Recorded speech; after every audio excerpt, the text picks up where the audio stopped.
Hey, what's up, uh, Chris Terra here, and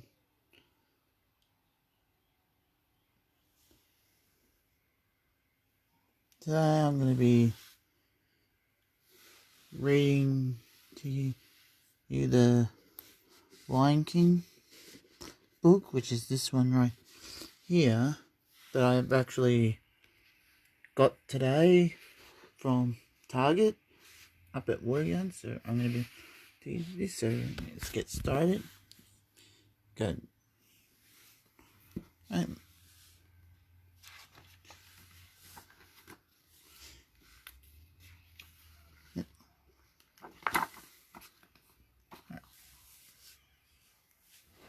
As the sun rose over the African savannah, the first rays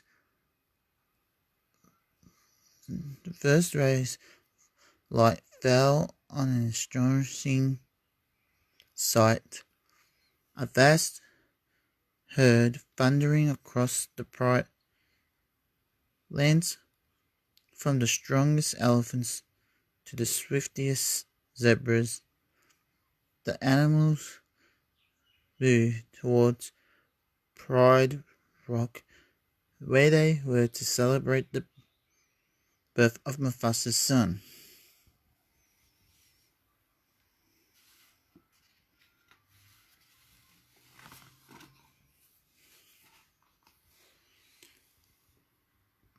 The great Lion King, Mufasa, and Queen Sarabi proudly stood atop Pride Rock. A wise old baboon named Rafiki stepped forward with a little lion in his arms. Rafiki lifted the small lion higher in the air. The clouds above them parted, and a ray of sunlight lifted the cub, illuminating him for all to see.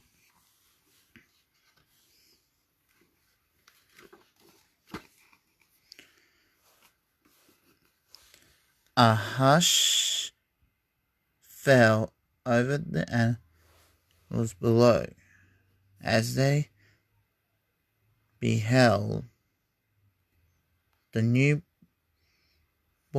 prince. One by one they bowed before Simba, the cub who would one day become their king. Every animal in the kingdom had become Every animal in the kingdom had come to honor Simba, all except one.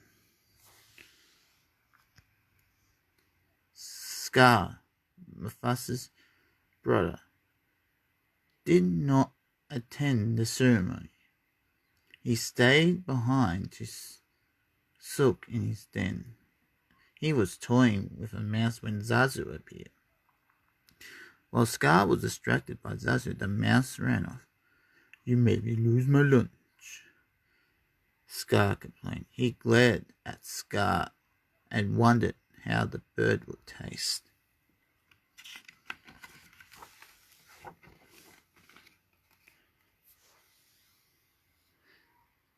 Time passed, and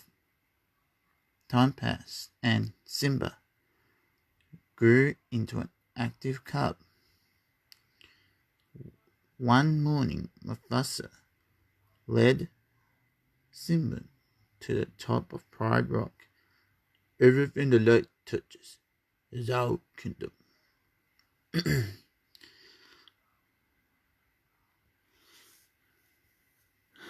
"One day, Simba, the sun will set on my time here, and will rise with you as the new king," Mufasa said. "And this will all be mine?" Simba asked with amazement. He noticed a dark spot of light. "What about that shadowy place?" "That's beyond our borders," Mufasa replied. "You must never go there."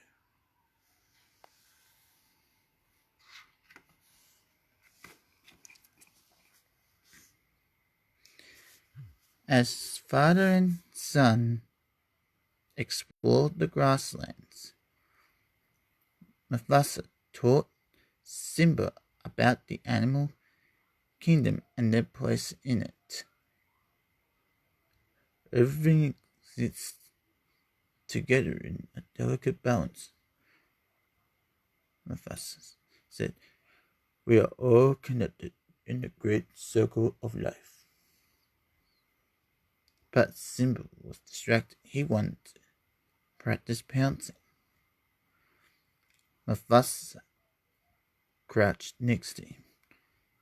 Let me show you how it's done.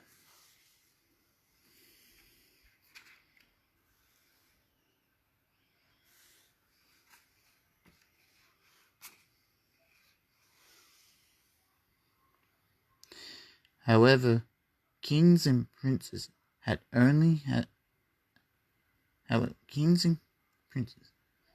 so much time to play.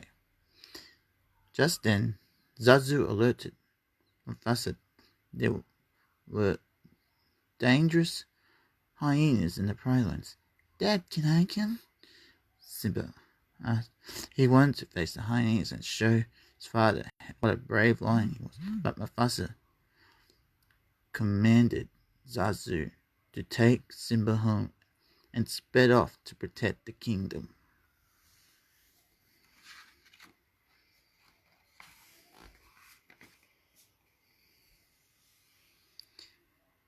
Hey, Uncle Scar, Simba cried.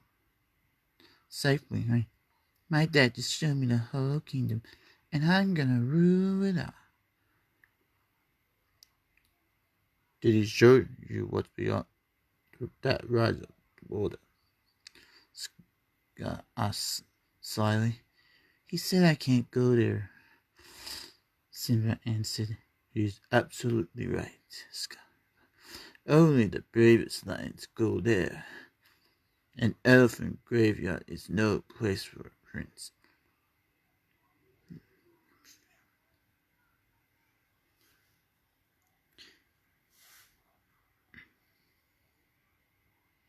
Young Simba immediately wanted to visit the elephant graveyard.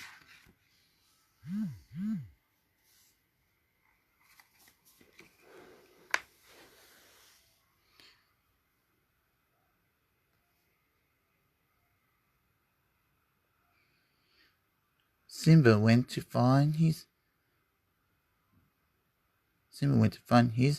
best friend Nala. I just heard about this great place. Can I go?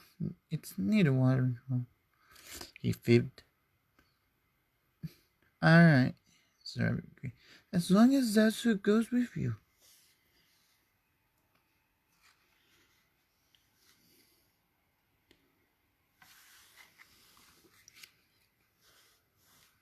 As they followed Zazu to the watering hole, Simba whispered to Nala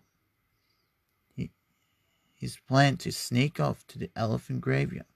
Your parents will be thrilled, Zazu said as he noticed the cubs acting so friendly with each other. He explained there was an old tradition that said Simba would one day marry Nala. I can't marry her, Simba scoffed. When I'm king, that will be the first thing to go. You'll have to do what I tell you. Zazu frowned.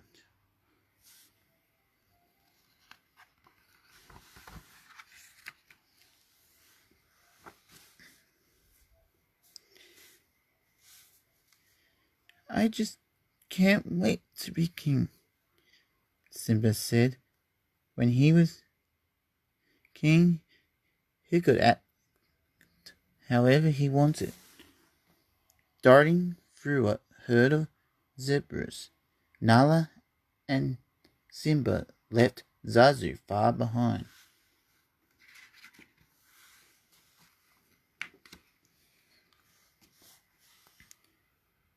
As Simba and Nala wandered, they tumbled downhill and landed with a thud. Besides a huge elephant skull, just as Zazu caught up with the cubs, the sound of laughter echoed from the skull. 3 hyenas named Banzai, Shenzi, and Ed emerged, grinning as they spotted the young lions.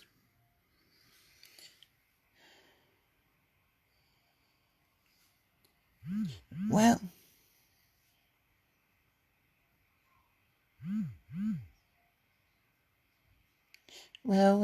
Banzai, what we got here? Shenzi asked as the hyenas closed in. A trio of trespassers, Banzai replied. Ed laughed. Zazu flew down to stand between the hyenas and the cubs, but the little bird was no match for them.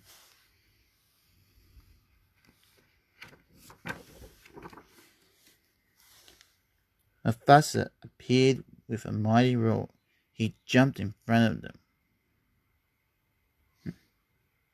He jumped in front of Simba, Nala, Zazu, and cornered the hyenas.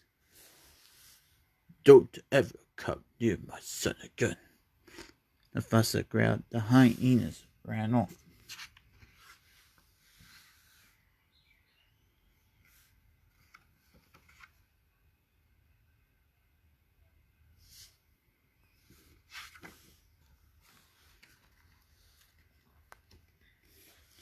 Mufasa was not pleased. You deliberately disobeyed me, he said. He said to Simba. I'm sorry, Simba said. Mufasa turned to lead the cubs back to the Pride Land. Simba dropped his head in shame. No one knows Scar watching from the shadows above them.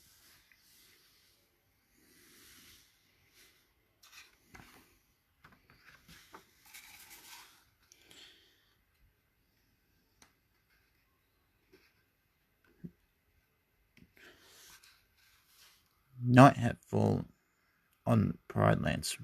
By the time they returned home, Mufasa took Simba out into the field and directed Simba's attention to the stars.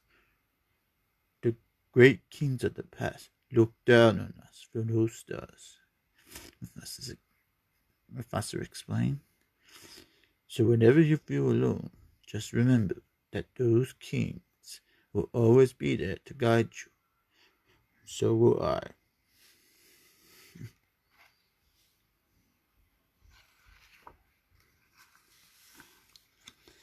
Excuse me.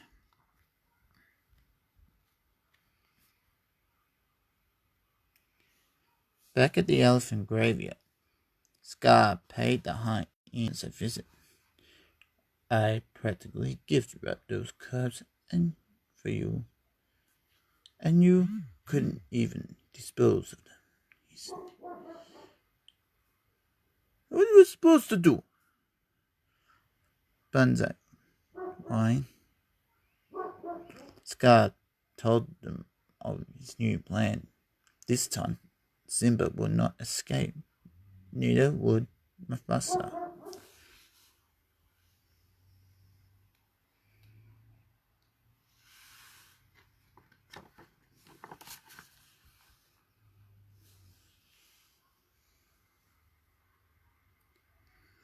The next day, Scar put his plan into action.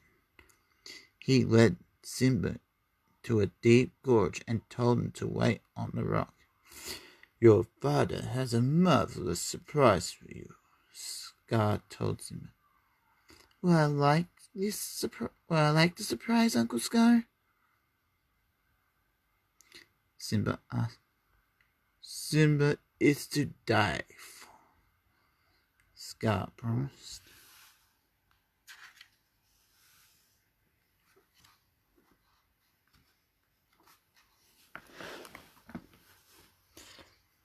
With Simba alone, Scar signaled the hyenas to scare a herd of wildebeests. The herd stampeded down into the gorge, straight towards Simba. Scar ran to Mufasa and Zazu and led them to the cub.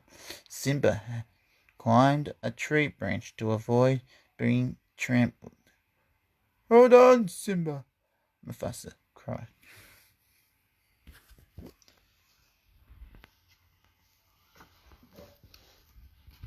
Mufasa jumped down into the gorge and hurried to get his son. He grabbed the scared Simba with his mouth and carried him to safety. Through the thundering hooves. But just as he put Simba on the ledge out of harm's way, a wildebeest knocked Mufasa to the ground. Mufasa struggled to climb to safety. He hung off the edge of a cliff where Scar was waiting for him.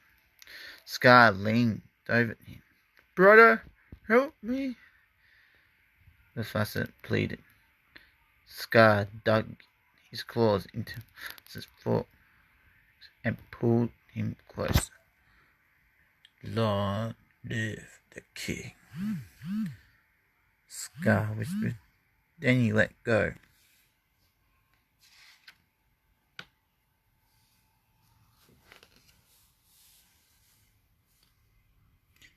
As the last wildebeest ran from the gorge, Simba saw his father lying still on the ground. He raced to Mufasa's side. Simba tried calling out his name, but his father remained motionless. "Simba," Scar said as he approached. "What have you done?" "He tried to save me. It was an accident," Simba said. "The king is dead. If it weren't for you, he would still be alive." Scar snarled. "Run away and never return."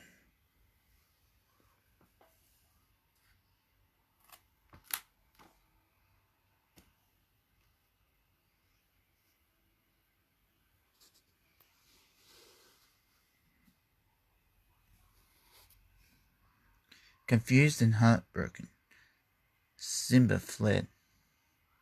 On Scar's orders, the hyenas chased Simba to the edge of a plateau.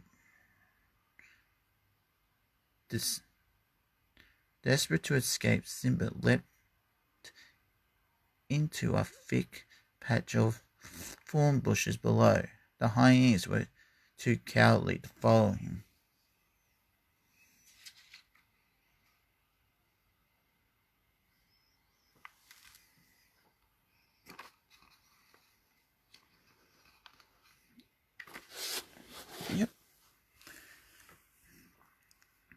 A long way from home, Simba stumbled across the desert. He did not know where he was going. Luckily, a cheeky meerkat named Timon and a kind-hearted warthog named Pumbaa found Simba and carried him to a watering hole. "Where are you from?" Timon asked. "Who cares?" Simba replied. "I can't go back. I did something terrible."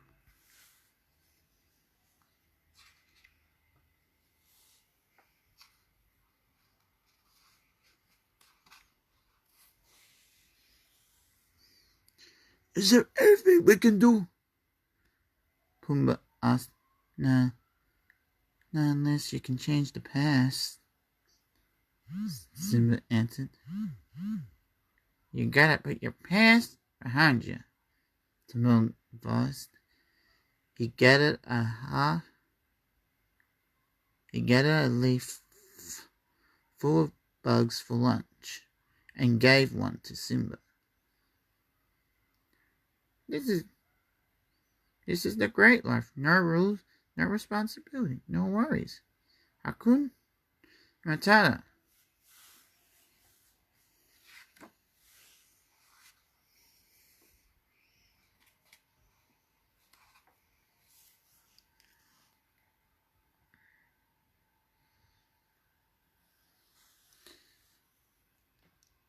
Timon and Pumbaa's happy-go-lucky attitude quickly cheered Simba.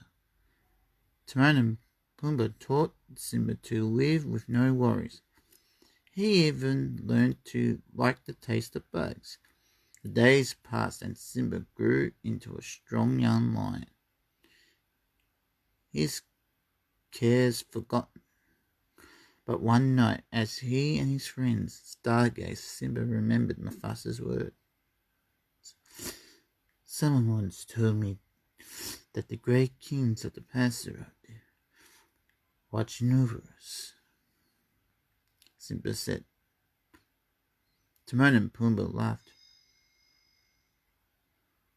Who told you a crazy thing like that? Asked Timon. Simba laughed with his friends but couldn't shake the sadness that came with the memory of his father.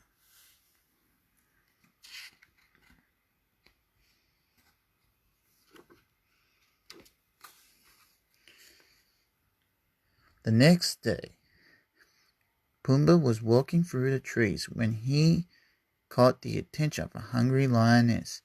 Pumbaa ran as the lioness chased him through the jungle. The lioness was about to reach him when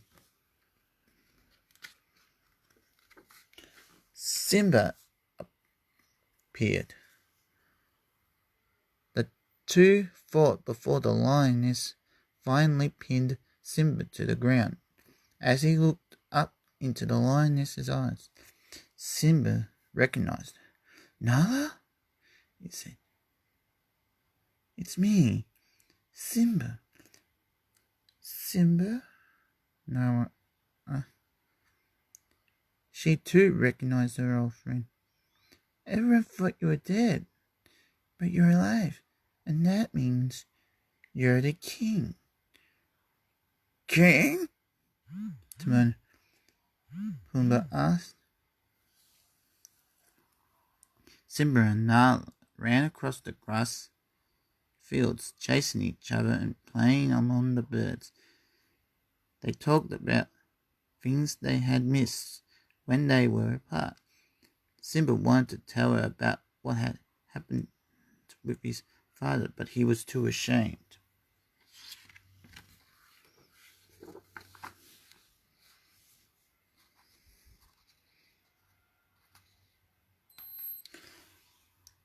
Simba was afraid to go back to the Pride Lands and face his past.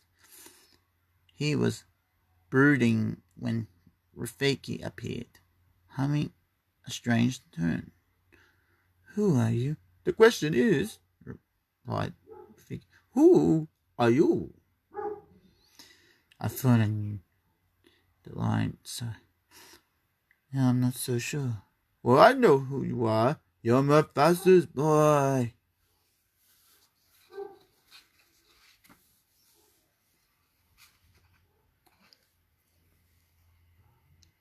Rafiki led Simba to a clear pool. Your father is alive. I'll show him to you. Look. But Simba saw only his own face. Look harder, the baboon insisted. Simba looked again as he stared at his reflection. He suddenly saw his father's face staring back at him. You see, Rafiki said, he lives in you. Suddenly, Mufasa's image appeared in the clouds. His voice seemed to fill Simba's mind and heart. You must take your place in the circle of life, Mufasa said. But Simba was still afraid. How can I go back? He asked. Remember who you are. You, Mufasa said, you are my son, and the one true king. As the vision faded, Simba knew he needed to face his past.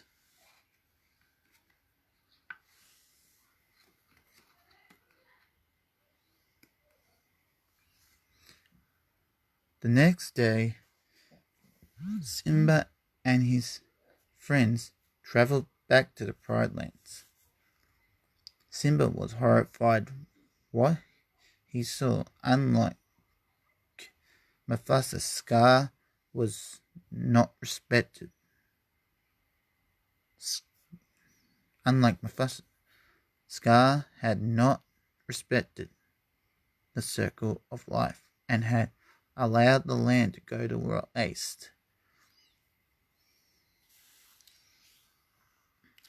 As Simba prepared to face Scar, his friends reassured him that they would be by his side. We're with you till the end, Timon promised.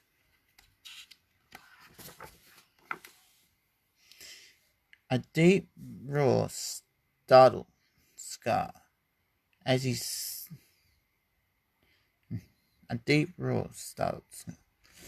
saw an enormous lion.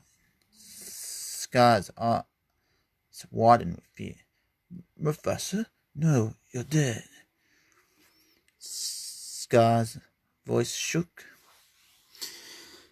Step down, Scar, Simba commanded. Step down or fight. Scar was not going to let his nephew take his throne. It's your fault Mufasa is dead, Scar said. His hyenas began to approach and together backed Simba towards the edge of Pride Rock.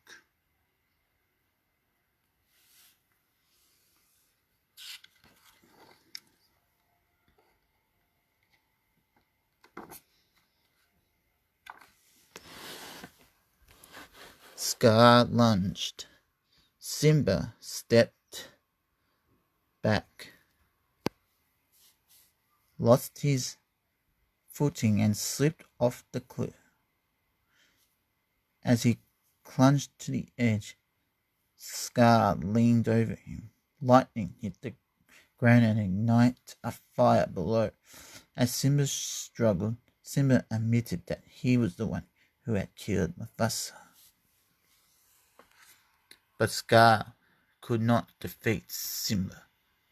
After a fierce battle, Simba hurled Scar off the cliff. As Scar fell, Simba watched him from the edge. Run away, Scar, Simba said, repeating what Scar had told him long before. Run away and never return.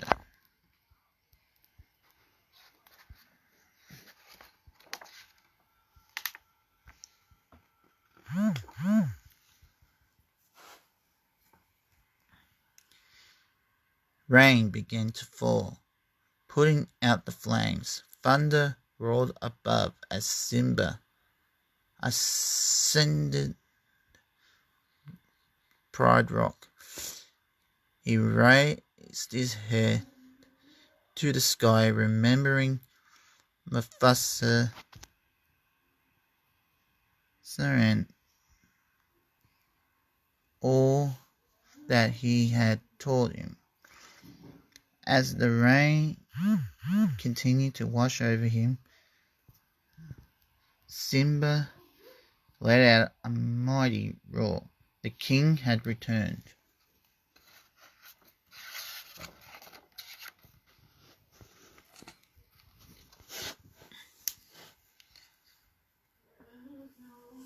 Under Simba's wise rule, the Pride Lands flourished once again.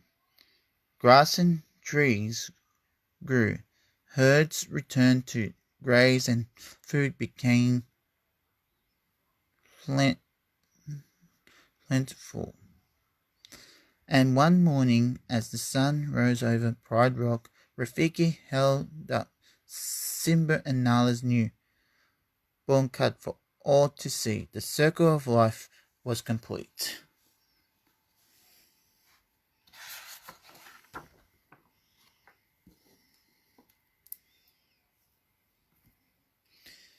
And that was the end of the book of The Lion King. And this book is actually from the Disney Classics collection.